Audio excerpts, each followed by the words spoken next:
Today I'm going to be talking about my personal approach to giving an astrological reading or consultation.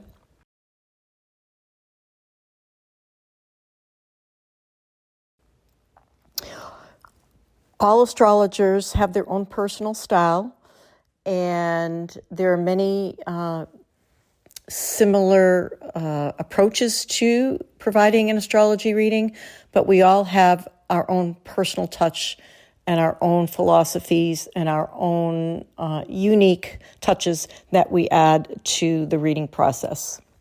So I am what you would call a modern and traditional astrologer, which means I combine both modern techniques and more recently Hellenistic traditional techniques in my readings.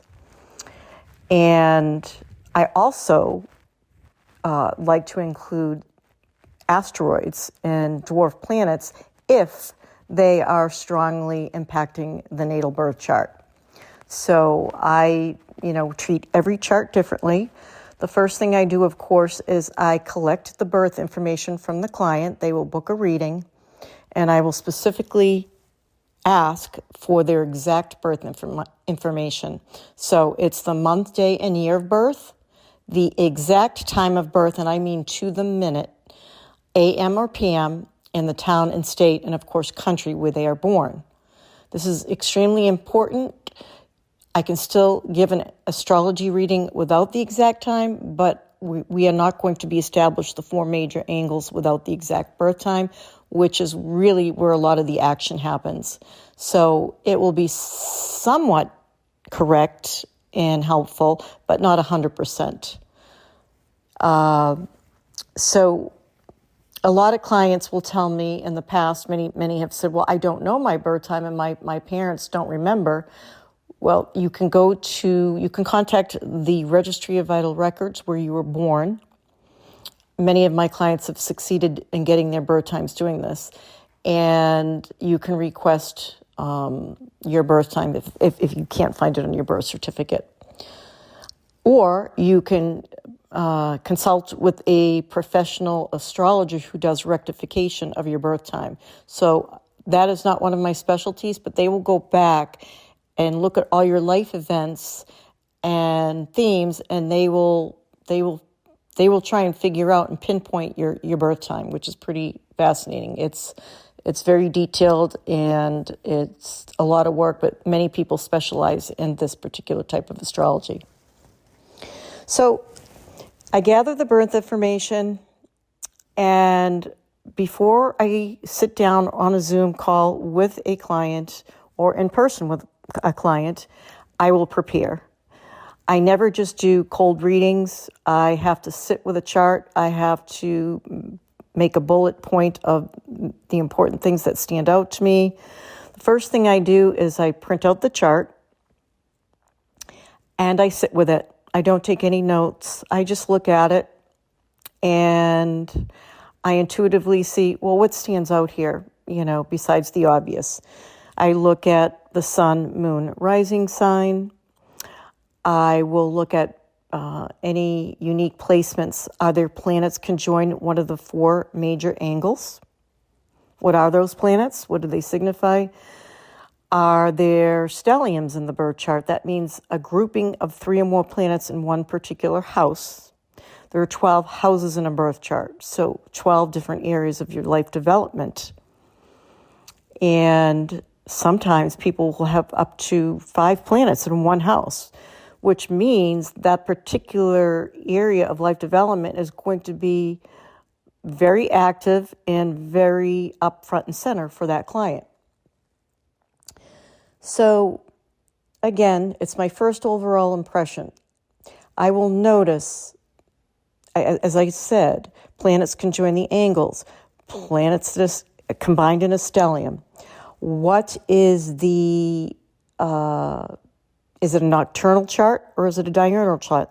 Which means, is it a daytime chart or is it a nighttime chart? That makes a difference. So that is determined by whether the sun is above the horizon or below the horizon. If the sun is above the horizon, it's a daytime chart. If the sun is below the horizon, it's a nighttime chart. And that is established by the birth data to show what is the rising sign on the left-hand side of the chart. That is where the sun is rising. And on the right-hand side of the chart, which is the descendant, which is the 7th house. So the first house is the rising sign house. And the 7th house on the opposite side, on the right-hand side of the birth chart, is the descendant, and that is where the sun is setting. So if you're born at night, the sun will be below that line. So to summarize, before I discuss further how I approach a chart, the moment that an individual is born, there is a planetary pattern in the sky that becomes that person's imprint. I like to call it the soul's blueprint for this lifetime. It describes our personality, our likes and dislikes, our talents, our challenges, our beliefs, our philosophies, how we get along with others, what we desire in relationships, our feelings about education.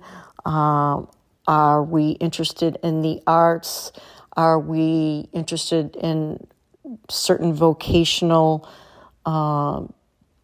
pursuits? All kinds of things, basically everything. Our spirituality, what drives us, what is the driving force in our life. So going back to when I look at the sun, is it a day chart or a night chart?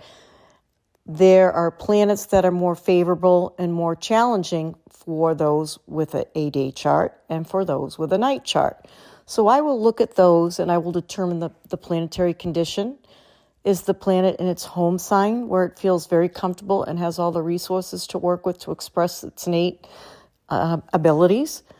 Or is it in a detriment or in a fall, which is more traditional terms to describe that planet not being in its home sign, but being in a sign that it struggles a little bit more to live up to its full potential. It doesn't mean it's bad.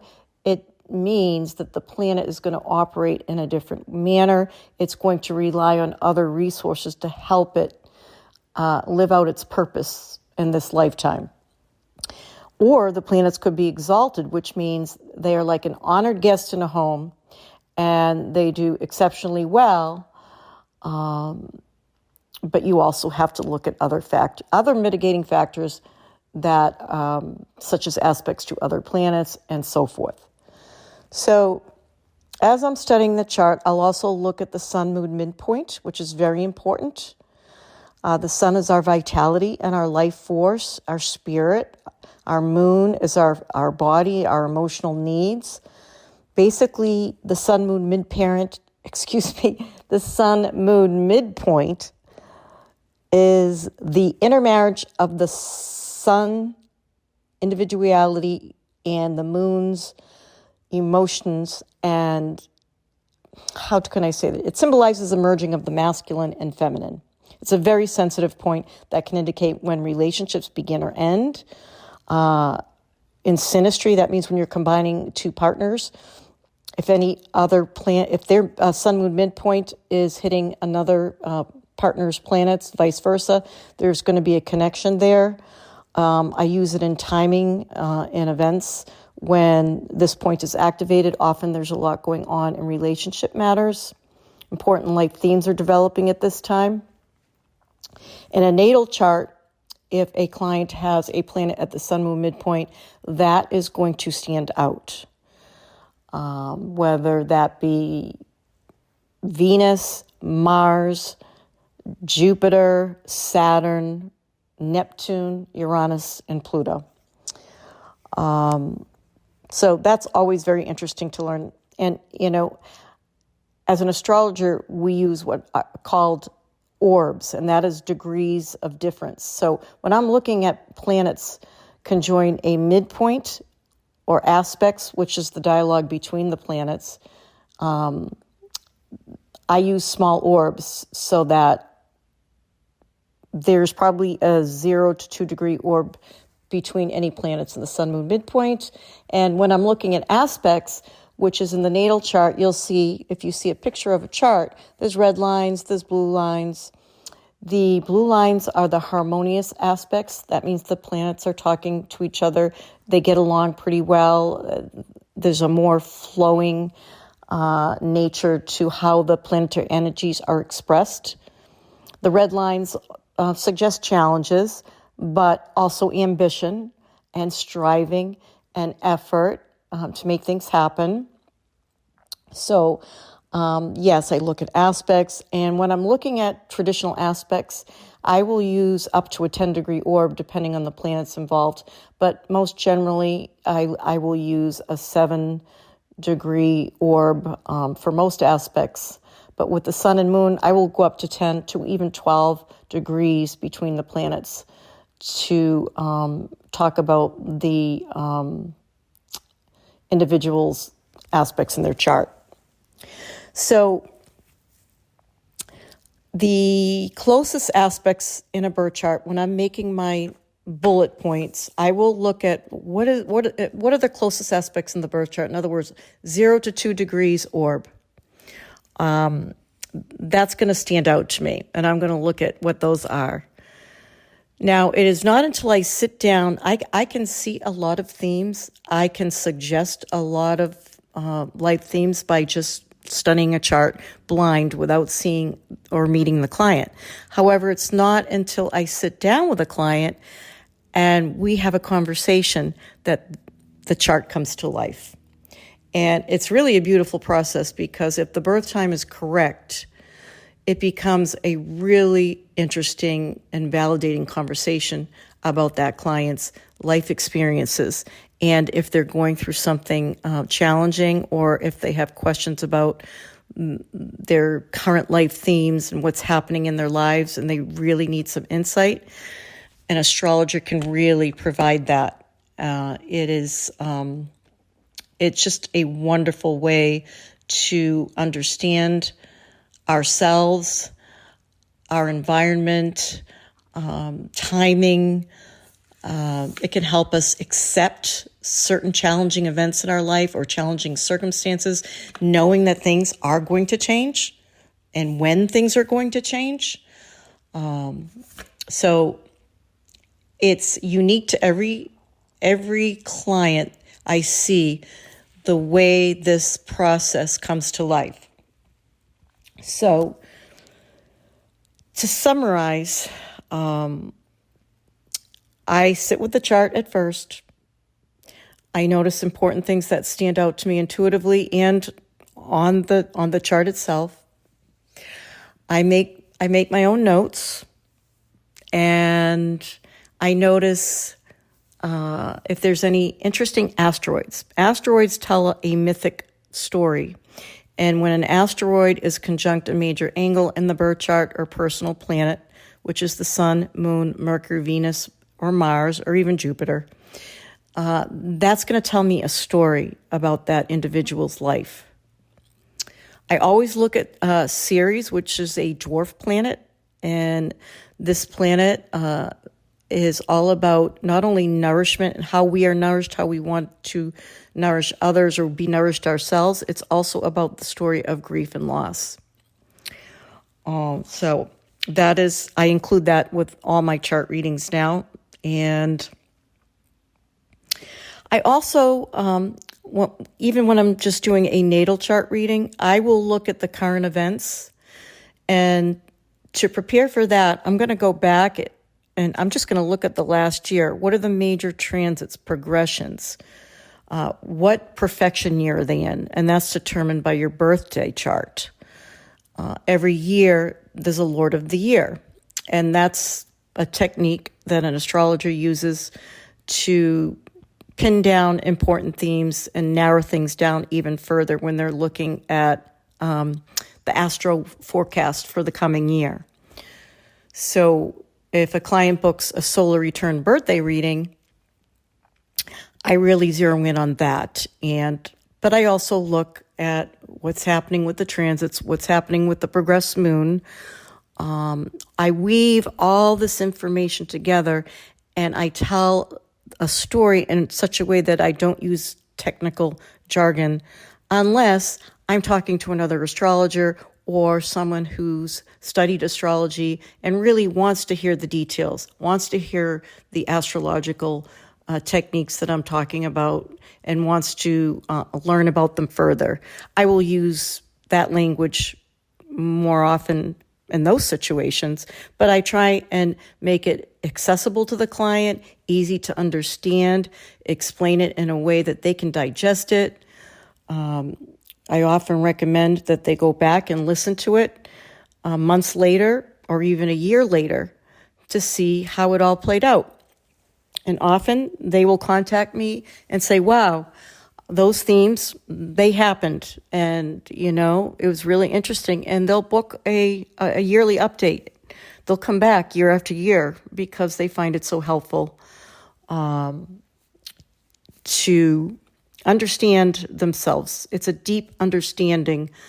It's kind of like when you're watching the weather forecast and you know it's going to pour for 3 days. You're going to make sure you have an umbrella in your car and you're going to go out with a raincoat. You're not going to wear a tank top and go out in the cold and be unprepared. So you can use that analogy to try and understand when I'm not giving so much black and white predictions when I'm looking at a forecast. I'm giving astrological themes, potential events, never anything that would scare a client. That I do not do that unless a client is very specific, that they want to know something very specific, and I feel that it's going to be helpful for them to know that, and I feel that I can give them a pretty accurate picture of what I see coming. I will make a special, I will do that for the client in special circumstances. In my next follow-up discussion about how I give an astrology reading or consultation, I'd like to talk more about transits, progressions, perfections, the solar return, a little bit more in detail to show you how the chart is not static. We are born with the natal imprint. We have that for life, but the planets keep moving, they keep rotating, and there are timing events where these planets will align with our natal birth chart, and that is when things are happening in our lives. That is when our lives are busier, there's events happening, there's circumstances changing, and so forth. So stay tuned for my next recording about that. And if you would like to book a personal reading, a recorded personal reading for yourself, you can find me at carolbellis.com and check out my offerings and see if anything is interesting to you. I'd be happy to do a reading for you. Bye for now.